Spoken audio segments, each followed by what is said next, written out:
Austal's founding chairman making his first extended public comments about an accounting scandal resulting criminal and civil allegations. The company pleaded guilty this summer to federal fraud charges and agreed to pay a $24 million fine. Fox 10's Brendan Kirby has been following this story for us. And Brendan, up until now, John Rothwell's comments have been limited. Yeah, that's right, Cameron. He and another Austal executive sat for an extended conversation with reporters today at the shipyard on the Mobile riverfront. The discussion touched on a number of topics, but I asked him about that fraud case. Austal shipyard in downtown Mobile went from an idea to the city's largest industrial employer in 2 decades.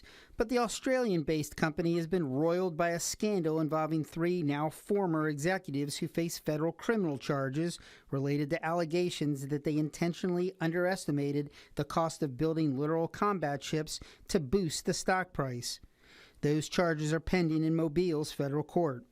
The company, as a corporation, pleaded guilty in August to securities fraud and obstruction of a federal audit. A judge formally imposed a fine last month. Of course, it's damaging and it's very worrying, but by the same token, I personally didn't have, I didn't feel bad about it. We'd made a mistake. Our president at the time made a mistake.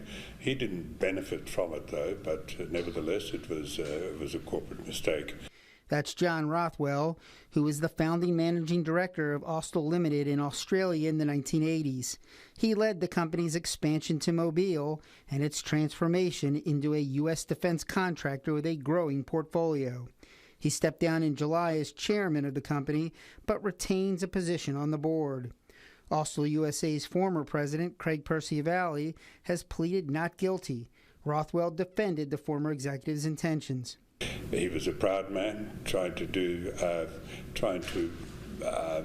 achieve the goals that he'd set for himself in getting these ships built, and his optimism of being able to claw back the hours that he'd lost was too great. Richard Spencer, a former U.S. Navy secretary who has been Austal's chairman since July 1st, says the legal problems haven't destroyed the company's relationship with the Pentagon. The confidence is there, as proven with the contracts that are coming in right now. As John said, it was an unfortunate move by previous management. We spent quite a bit of time with Navy, so they understood what was going on.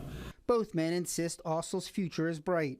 It currently has about 3,000 employees in Mobile, with a goal of expanding to 5,000 in the next 30 months.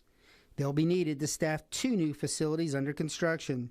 One for the construction of naval submarines and the other for surface ships. As the company continues to diversify its product line, finding those workers may be the biggest challenge of all. We look obviously in our backyard first, and we have some great resources being applied by the state and the county and the city, which we're grateful for, but we're going to have to spread the web even farther.